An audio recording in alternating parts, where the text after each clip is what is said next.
فاتحہ۔ بسم اللہ الرحمن الرحیم الحمد للہ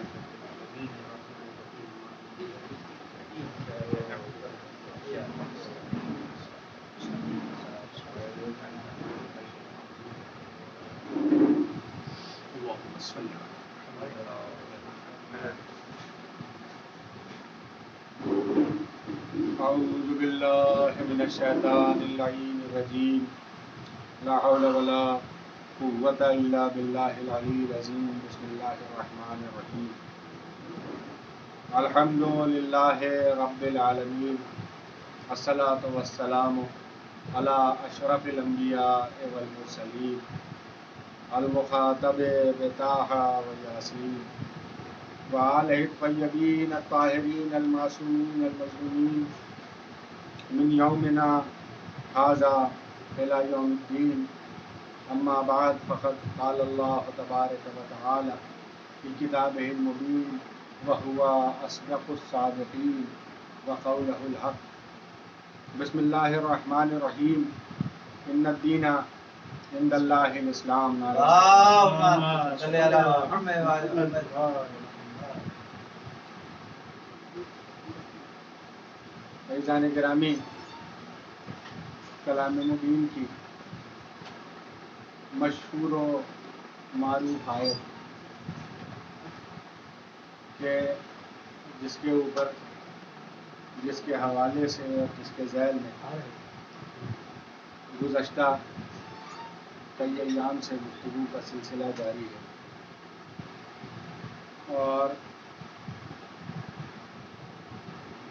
اس حوالے سے بتدریج گفتگو یہاں تک پہنچی ہے۔ گفتگو یہاں سے شروع ہوئی تھی کہ اللہ نے اگر کسی دین کو مستند فرمایا ہے تو وہ دین اسلام ہے، اور گزشتہ گفتگو کا ایک خلاصہ پیش کر دوں کہ وہ دین اسلام ہے، اور جب ہم دین اسلام کہتے ہیں تو یہ دین وہ دین ہے کہ جس کی ابتدا آدم سے ہوتی ہے اور جس کی انتہا حضرت محمد مصطفیٰ صلی اللہ علیہ وآلہ وسلم تک آ کے ہوتی ہے، اور اس آیت کے ساتھ ہوتی ہے کہ اتممت لکم دینکم۔ لہذا اگر یہ گمان کیا جائے کہ صرف وہ پیغام جو محمد مصطفیٰ صلی اللہ علیہ وآلہ وسلم اور اسلام کی شروعات بعثت محمد مصطفیٰ صلی اللہ علیہ وآلہ وسلم سے ہے تو یہ غلط ہے۔ اسلام حضرت آدم سے حضرت ختم مرتبہ کا ایک تسلسل ہے، اور یہ تسلسل ایک رویہ حیات کا نام ہے، یہ ایک آئین کا نام ہے، ایک فکری جہت کا نام ہے، ایک روحانی عمل کا نام ہے، ایک کسبی عمل کا نام ہے، سبحان اللہ۔ اور یہ مذہب مجاہدے کا متلاشی رہتا ہے ہم وقت۔ بے شک۔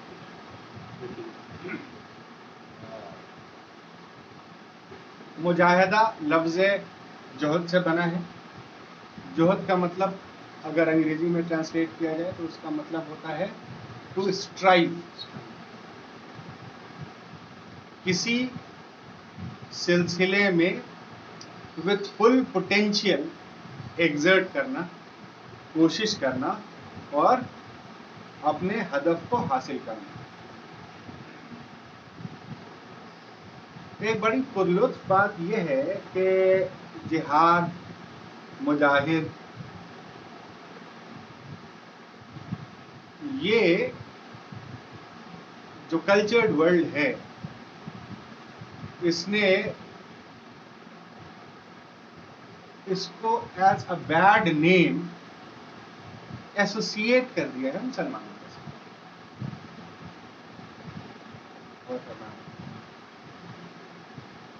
اس کا سبب کیا ہوا؟ اس کا سبب یہ ہوا کہ مترجمین نے وجاہدوا فی سبیل اللہ اور وقاتلوا فی سبیل اللہ کا ترجمہ ایک جیسا کر دیا.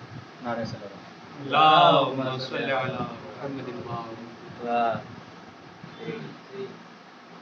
اب اگر کلام مبین میں آپ تلاش کیجئے کہ وقاتلوا فی سبیل اللہ کہاں ہے اور کتنی جگہ ہے، اور وجاہدوا فی سبیل اللہ کہاں ہے اور کتنی جگہ ہے، تو آپ متحیر رہ جائیں گے کہ وجاہدوا فی سبیل اللہ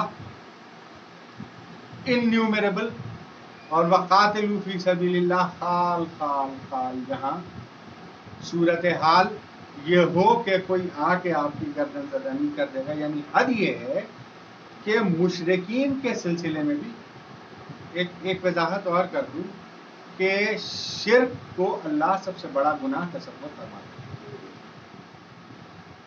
شرک کا مطلب اس کی ذات سے کسی کو ایسوسیٹ کر دینا، اور گویا اس کو اللہ تصور کرنے لگنا، اس کو معبود تصور کرنے لگنا، اس کو پروردگار تصور کر دینا. یعنی اس کو سمرات غیر اللہ، جو اللہ نہیں.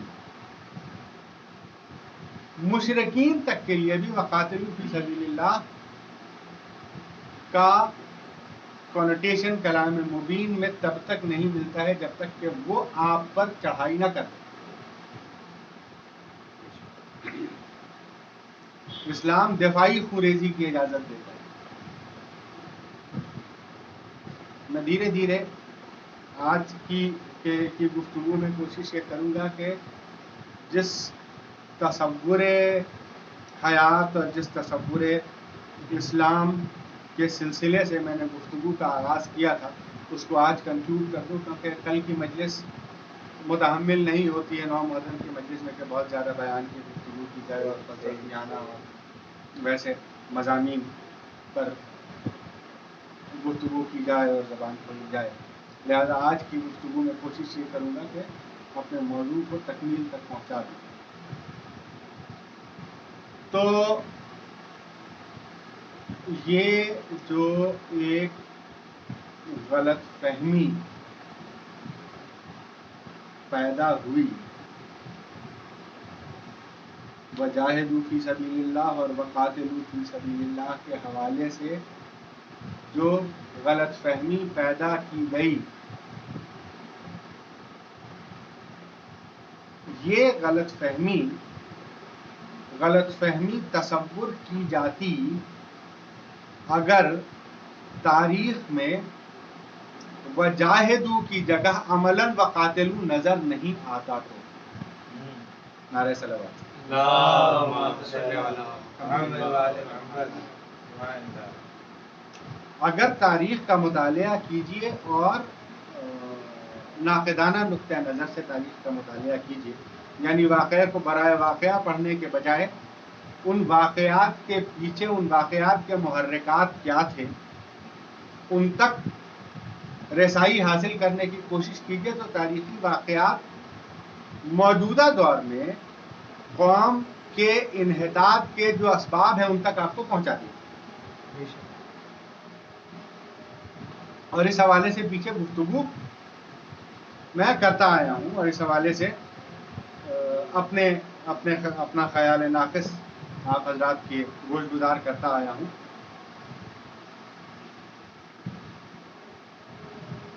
یہ انحطاط جو مسلمانوں کے درمیان، اور جب میں مسلمان کہتا ہوں تو بالعموم مسلمان کہتا ہوں، حنفی، مالکی، شافعی، حنبلی، شیعہ، وہابی، اثنا عشری، واٹ ایور جتنے فرقے ہیں، ان ٹوٹل جو انحطاط نظر آتا ہے انہیں اس انحطاط کے اسباب تاریخ میں بہت پہلے وصال حضرت محمد مصطفیٰ صلی اللہ علیہ وآلہ وسلم کے وقت سے شروع ہو جاتا ہے.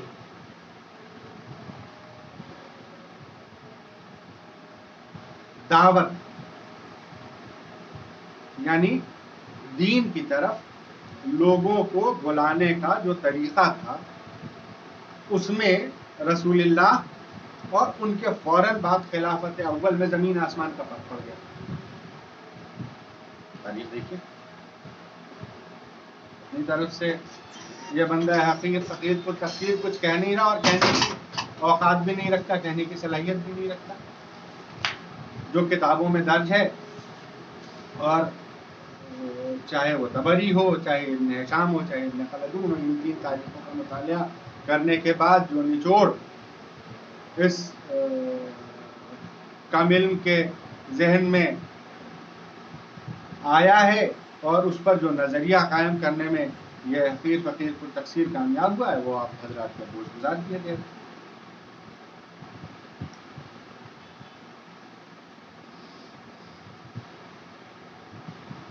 رسول اللہ صلی اللہ علیہ وآلہ وسلم کے زمانے میں دعوت اسلام کا جو طریقہ تھا وہ کیا تھا؟ وفود جاتے تھے جس میں قرآن کے جاننے والے لوگ ہوا کرتے تھے. وہ وہاں دعوت دیتے تھے کہ یہ دین محمد ہے اور یہ اللہ کا پیغام ہے اور ہم اس پر آپ کو مدعو کرتے ہیں, آپ مناظرہ کیجئے, آپ بحث کیجئے, آپ کا دل ٹھہرے تو مانی.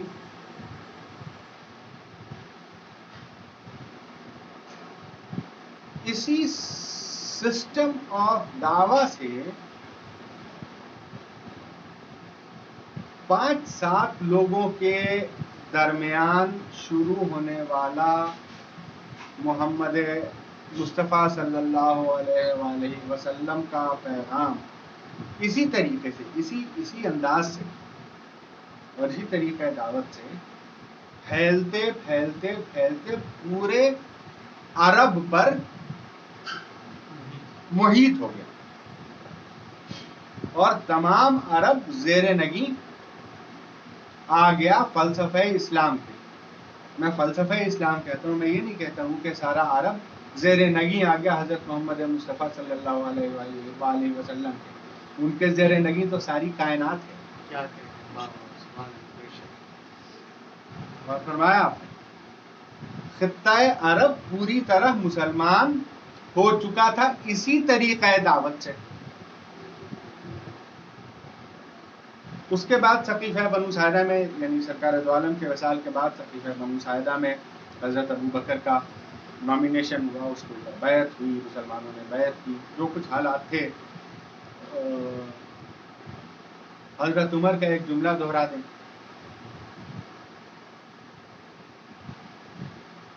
حضرت عمر نے بنفس نفیس اپنی زبان سے یہ کہا کہ سقیفہ میں جو کچھ ہوا وہ فلتا تھا. فلتا کا مطلب a decision which has been taken in haste, without any planning, without giving a thought.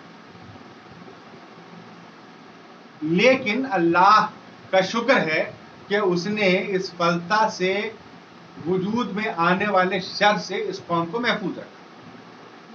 یہ حضرت عمر کا جملہ ہے, اپنی طرف سے نہیں کہا. اور الفاروق میں کوئی بھی دیکھ سکتا ہے اس جملے. تو پہلی خلافت ایک فلتا کا پروڈکٹ تھی, ایک ہسٹی ڈیسیجن کا پروڈکٹ تھی, اور دعوت کا طریقہ بدل گیا.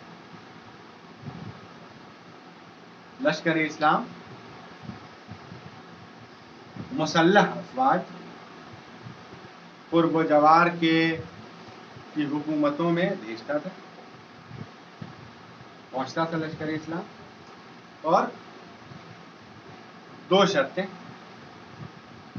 یا تو اسلام قبول کر لو یا ہم سے جنگ کرو.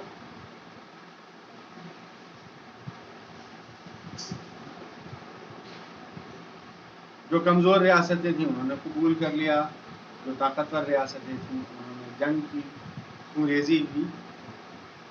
اب اگر ویسٹرن ہسٹورینز, اور یہ سلسلہ حضرت عثمان کے بعد تک, لیکن فرق یہ ہے کہ حضرت عثمان کے بعد وہ افواج اور وہ مملکت کہ جو حضرت علی علیہ السلام کے اقتدار میں تھی اس نے یہ کام نہیں کیا، لیکن بنو امیہ کے کنٹرول میں جو ایریاز تھے دے ڈیڈ. تاریخ پڑھی تو اس میں یہ تمام واقعات بے آئے نہیں، جیسے میں گوشت گزار کر رہا ہوں آپ کو. ویسٹرن اسکالرس نے بھی لکھا. لہذا ہوا یہ کہ وجاہدو وقاتلو عملاً نظر آنے لگا. نعرہ صلوات. اللهم صل على محمد وآل محمد. اور آج کی تاریخ میں جب ویسٹرن اسکالرس یہ کہتے ہیں کہ اسلام تلوار کے زور پر پھیلا تو تاریخ اس کی گواہی دیتی.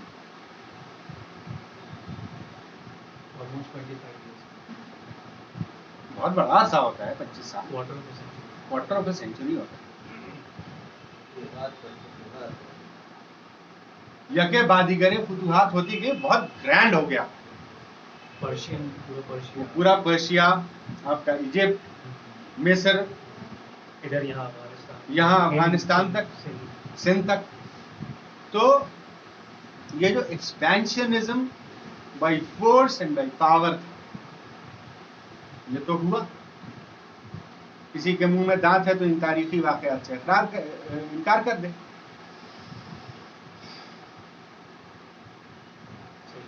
ہے نا؟ آج کی تاریخ میں جو آپ اگر اسٹڈی کرنے کی کوشش کیجیے، جو ٹیررسٹ گروپس ہیں، اسلامک ٹیررسٹ گروپس جو کہلاتے ہیں، so called Islamic, although they have nothing to do with Islam, the way the atrocities done by Muslim emperors in the name of Islam was, ان کو بھی اسلام سے کچھ لینا دینا نہیں تھا، مملکت کا ایکسپینشن کر رہے تھے. they were kings. بات کڑوی ہے لیکن سچی ہے، تاریخ میں درج ہے. کوئی انکار کر سکے. they try to validate their activities. yes, ہے نا. یہی وجہ تھی کہ امیر المومنین کے پاس جب خلافت ثانی کے بعد یہ آفر آیا کہ آپ خلافت قبول کیجئے with 3 conditions، کتاب اللہ پر عمل کیجیے گا، سنت رسول پر عمل کیجیے گا، اور سیرت شیخین پر عمل کیجیے گا. تو امیر المومنین نے پہلی 2 شرطوں کا اقرار کیا اور تیسری شرط کو نگیٹ کر دیا. اگر سیرت شیخین بے عینے ہی ویسی ہی تھی کہ جو کتاب اللہ اور سنت رسول تھی تو مولا علی کو انکار کرنے کا کوئی ریزن نہیں سمجھنا، کوئی جواز نہیں. تو اگر انہوں نے انکار کیا تو یہ بات ماننی پڑے گی کہ سیرت شیخین اور تھی، سنت رسول اور تھی، احکام خداوندی اور تھے، احکام شیخین اور تھی. یہ بات تسلیم کرنی پڑے گی. اور جب یہ فرق تھا تو اس فرق پر رسول کا جانشین کیسے تیار ہو سکتا تھا؟ نہیں تیار ہو. ڈینائڈ. جو حضرت عثمان نے ایکسپٹ حضرت عثمان نے ایکسپٹ کیا تھا، نیچرلی حضرت عثمان نے ایکسپٹ کیا تھا. تاریخ پڑھو گے تو بہت بڑے انٹرسٹنگ انڈیویجولس ہیں تاریخ میں جو فقیہ بھی کہلاتے ہیں اور دنیا جہان کے آداب و الفاظ ان کے ساتھ ہیں. لیکن جب ان کی شخصیت کا تجزیہ کیجیے گا تو اس نتیجے پر پہنچیے گا کہ ہالو ڈرمز کے علاوہ کچھ نہیں. ان کے قلوب میں اسلام نہیں اترا. ایک چادر کی طرح انہوں نے دین کو لپیٹ لیا تھا، کیونکہ وہی اس وقت بڑھتی ہوئی طاقت تھی اور چلتی ہوئی ہوا کے ساتھ چلنے لگے. بہت ساری شخصیات ایسی. اور بالعموم صحابہ کرام اس میں موجود تھے. فرمایا تو موجودہ دور میں یہ جو ٹیگ ہے، اور نہ صرف ٹیگ بلکہ یہ اعمال جو مختلف دہشت گرد گروپس نظر آ رہے ہیں اور انسانیت سوز حرکتیں کر رہے ہیں، یہ کوئی نئی بات نہیں. اس کا پہلا ایکسپلسٹ ایگزامپل تاریخ اسلام میں دور معاویہ میں نظر آتا ہے. ایک کمانڈر کہ جس کا نام بسر ابن ارطاط تھا. بسر ابن ارطاط تاریخ میں دیکھیے گا، گوگل کر کے دیکھیے گا، مل جائے گا. اور بسر ابن ارطاط کی جو ایکٹیویٹیز ہیں، جب آپ ان کا مطالعہ کیجیے گا اور ان کا مشاہدہ کیجیے گا تو آپ اس نتیجے پر پہنچیے گا کہ آج کی تاریخ میں جو فیکشنز ہیں، ٹیررسٹ فیکشنز ہیں، so called Islamic terrorist factions ہیں، وہ اس سے کچھ مختلف نہیں کر رہے. معلوم ہے کیا کرتا تھا وہ؟ اچھا، حکومت کے ذریعے اپوائنٹ کیا ہوا پہلا ایکسپلسٹ ٹیررسٹ گروپ بسر ابن ارطاط کی کمان میں تھا. اور اس کا کام یہ تھا کہ وہ سرحدیں کہ جو مملکت معاویہ کے قرب و جوار میں تھیں، مملکت علوی کی، بسر ابن ارطاط اپنے لوگوں کو لے کے ان علاقوں میں گھستا تھا، بچوں کو مارتا تھا، عورتوں کو مارتا تھا، کھیتیاں جلاتا تھا، اور اس کے بعد اس کو حکم تھا کہ یہ سب کر کے وہاں تقریب کاری کر کے بھاگنا.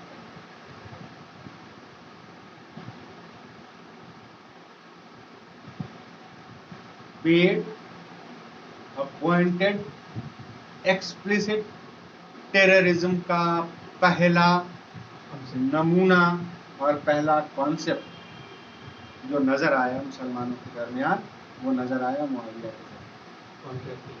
کانٹریکٹ کلنگ، معصوم لوگ مارے جاتے تھے. تو بہت مشہور جملہ امیر المومنین کا ہے کہ امیر المومنین کے پاس ان کے ماننے والے پہنچے اور انہوں نے کہا کہ یہ بسر ابن ارطاط ایسا ایسا کر رہا ہے اور معاویہ کے ایما پر ایسا کر رہا ہے، تو کیوں نہ ہم لوگ بھی یہی کام کریں. تو مولا علی کا تاریخ ساز جملہ ہے کہ سبحان اللہ، کیا کہنے، گویا دو شر ملا کے آپ ایک خیر بنانا چاہتے ہیں، یہ جو نہیں ملتا.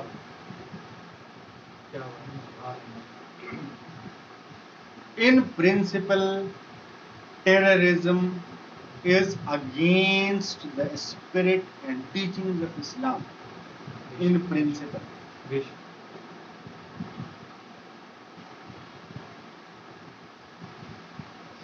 اب ان الدین عند اللہ الاسلام کا جو یہ دعویٰ ہے پاک پروردگار کا،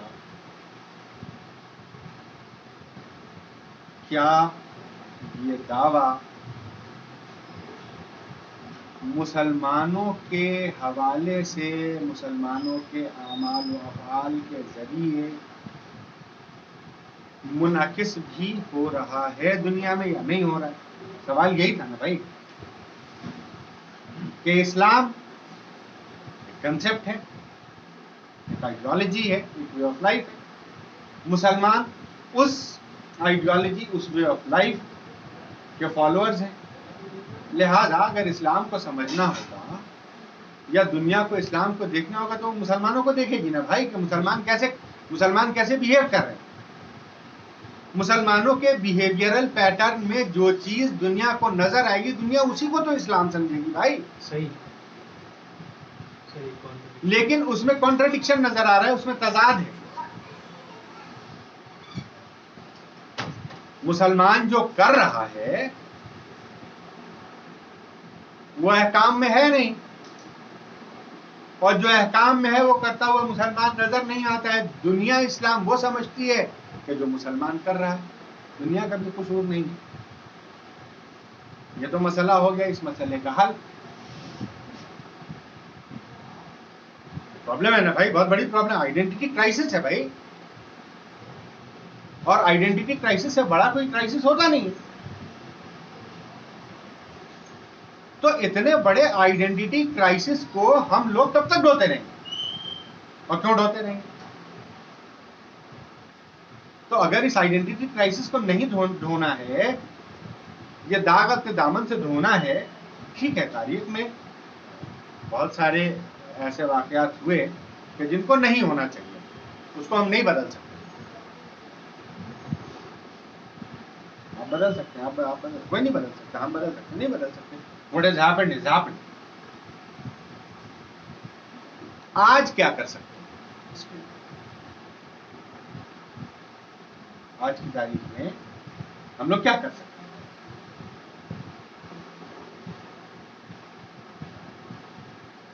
یہ سمجھنے کے لیے بہت مشکل کام نہیں ہے، کوئی راکٹ سائنس نہیں ہے کیا کرنا ہے. اس کو کرنے کے لیے پہلا کام وہ کرنا ہے کہ جو حر نے کیا.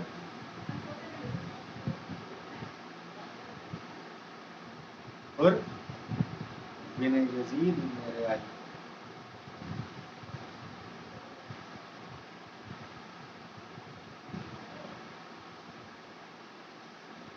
میں حر ہوں اور ابھی لشکر یزید میں ہوں. میں حر ہوں اور ابھی لشکر یزید میں ہوں، میرا حسین ابھی کربلا نہیں پہنچا. کیا بات، کیا بات. غور فرمایا. پہلا کام وہ کرنا ہوگا کہ خود کو لشکر یزید سے نکالنا پڑے گا.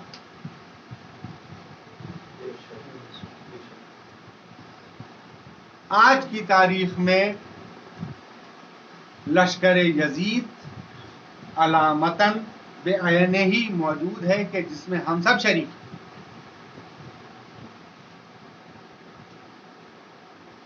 تو کیسے شریک ہیں؟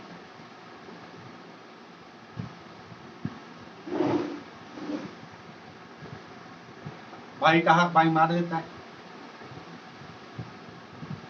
ماں کے ساتھ انصاف نہیں کرتا،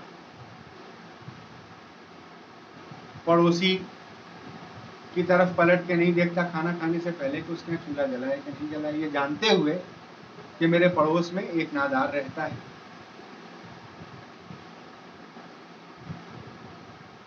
اور خود کو کہتے ہیں کہ مولا علی کے ماننے والے ہیں. وہ مولا علی کہ جب ان کی شہادت ہو گئی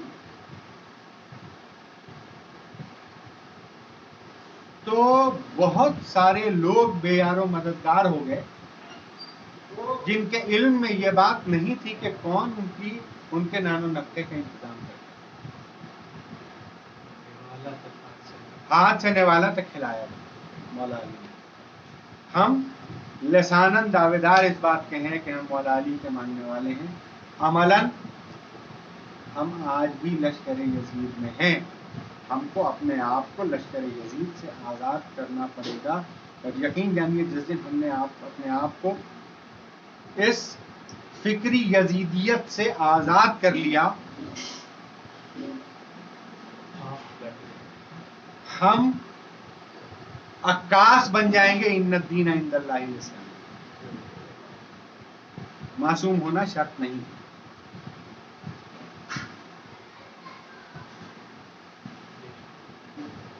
اس کے مظاہر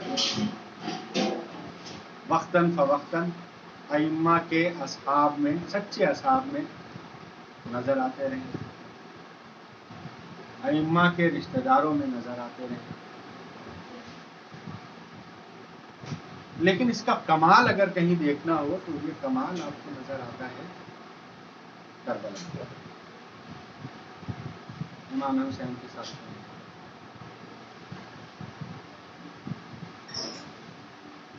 یہ بھی ایک بڑا معجزاتی واقعہ ہے، بہت بڑا معجزہ ہے. حضرت علی علیہ السلام کو لوگ چھوڑ کے گئے، ان کے اصحاب نے چھوڑا حضرت علیہ السلام کو، بے وفائی کی. امام حسن کے اصحاب نے ان کو چھوڑا، ان سے بے وفائی کی. رسول اللہ کو ان کے اصحاب نے چھوڑا، ان سے بے وفائی کی. حسین تاریخ اسلام میں ایک واحد شخصیت ہے کہ جس نے چراغ گل کر دیا، جانے والے نہیں گئے، بلکہ دشمن کے لشکر سے اگلی صبح پھر اپنے لشکر کو چھوڑ کے حسین سے آ ملا، جبکہ جانتا تھا کہ دنیا کچھ نہیں ملنی ہے، شہادت طے ہے، جان جانا طے ہے. نعرہ سلام. اللهم صل على محمد وآل محمد.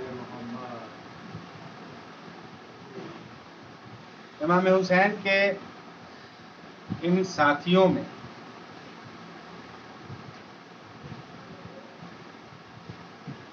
امام حسین کے بابا کی ایک دعا مسلسل ساتھ.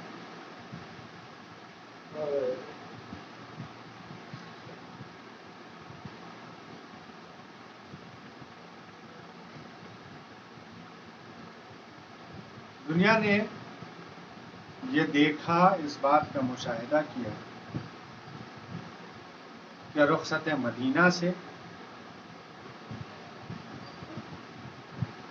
عاشورہ تک امامت کو اگر کوئی بات کرنی ہوتی ہے تو وہ دعائے امامت سے کرتی ہے.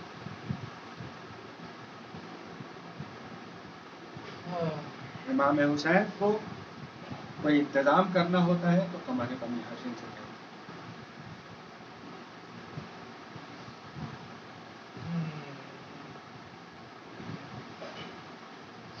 مدینے میں محلہ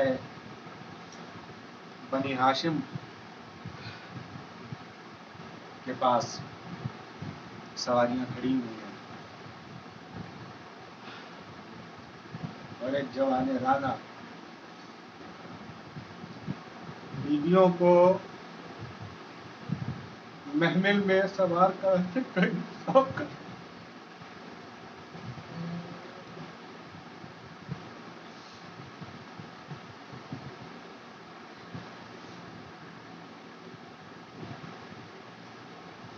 مخدرات عصمت کو بڑا غرور ہے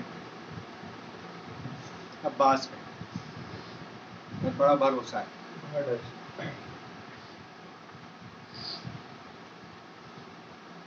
جناب زینب کو کہ دل کو بڑی قوت ہے حضرت عباس سے.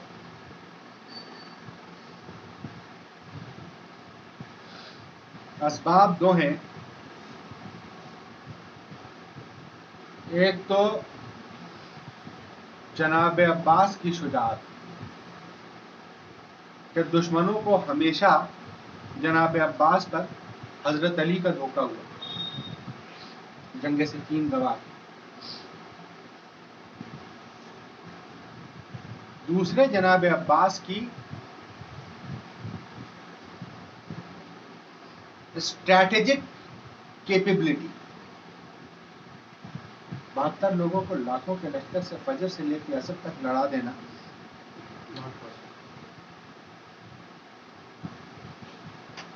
It was a strategy of حضرت عباس. ان کی جنگی اسٹریٹجی تھی کہ جنگ اتنی طویل کھینچی. ہاں ضرور ناصران حسین کی شجاعت میں کوئی کمال نہیں ہے، لیکن علمداری کا بھی تو کمال ہے، سردار لشکر کا بھی تو کمال ہے.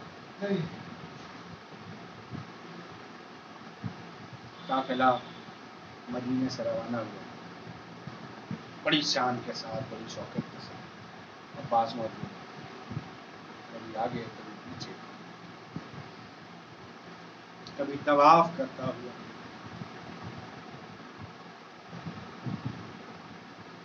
بڑے عجیب عجیب واقعات ہیں، کلیجہ پھٹ جاتا ہے، کلیجہ منہ کو آنے لگتا ہے. مولا عباس کے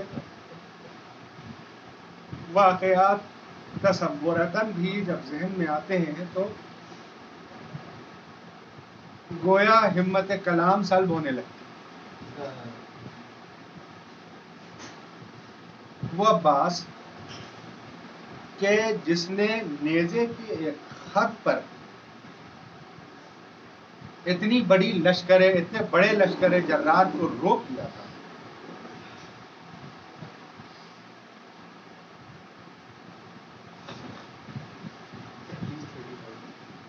کم سے کم جو رپورٹ ہے وہ 30,000.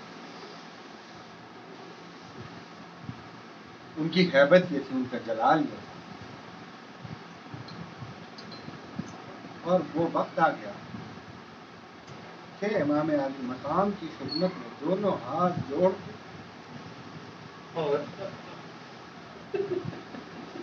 اے مولا رخصت کی اجازت دیجیے.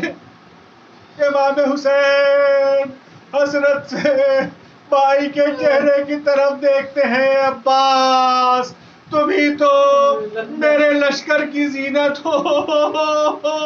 عباس کہتے ہیں آقا ارے وہ لشکر کہا کہ میں جس کی زینت ہوں کہ نہ کہا خیمہ امام حسینی سے بچوں کے گریہ زاری کی آواز بلند ہوتی ہے. جناب عباس تشریف لے جاتے ہیں.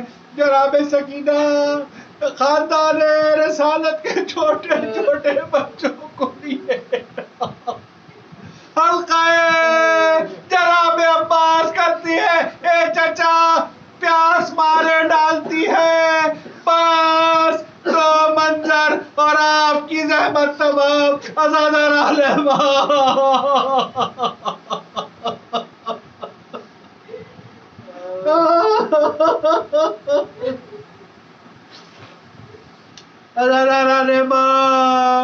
جناب عباس دختر حسین سے سکینہ بنت الحسین سے کہتے ہیں کہ بیٹا ایک مشق لے آؤ. جناب سکینہ ایک سوکھی ہوئی مشق لے کے آتی ہے. جناب عباس ایک نیزہ، ایک مشق، ایک علم لے کے خیمے سے برآمد ہوتے ہیں کہ پیچھے سے خواہر امام آواز دیتی ہے اے عباس، اے عباس رک جاؤ. جناب عباس رکتے ہیں. جناب زینب تشریف لاتی ہے. اے عباس ایک دفعہ کا واقعہ ہے کہ میرے دوست سے رضا سرک گئی. بابا نے میرے بازوؤں کو بوسا دیا اور گریہ فرمانے لگے. میں نے سوال کیا کہ بابا اس گریہ کا کیا سبب ہے؟ بابا نے کہا کہ زینب وہ دن آئے گا کہ ان بازوؤں میں رسن پڑے گی. مجھے بڑی حیرت ہوئی عباس. میں نے سوچا کہ جس کے مسلم اور عباس کے جیسے بھائی ہو پورے عرب میں کس کی مجال ہے کہ اس بہن کے بازوؤں میں رسن باندھے گا. لیکن عباس تم کو رخصت کرتے ہوئے اس بات کا یقین ہو چلا ہے عباس کہ بابا کی پیشن گوئی سچ ثابت ہوگی. عزاداران امام شہادت عباس پڑھنے کا کلیجہ نہیں ہے. بس برائے اختتام چند جملے اور آپ کی زحمت تمام کہ جناب عباس جب فرات سے مشق بھر کے نکلتے ہیں واپس آتے ہیں یکے بادی کرے دونوں بازو قلم ہوتے ہیں تو خیام حسینی میں سکینہ بچوں کے ساتھ ترائی کی طرف دیکھتی ہے. علم ایک بار دائرے جھکتا ہے. سکینہ کے دل تھرا جاتا ہے. علم ایک بار بائیں جھکتا ہے. سکینہ کلیجہ پکڑ لیتی. علم نشیب کی طرف واپس جانے لگتا ہے. عاطف کی ندا آتی ہے یا اللہ کلیجے میں تاب نہیں، کلیجے میں تاب نہیں. حضرت عباس صدا لگاتے ہیں علیکہ من السلام یا امامی. حضرت عباس گھوڑے سے زمین کی طرف تشریف لاتے ہیں. انا للہ و انا الیہ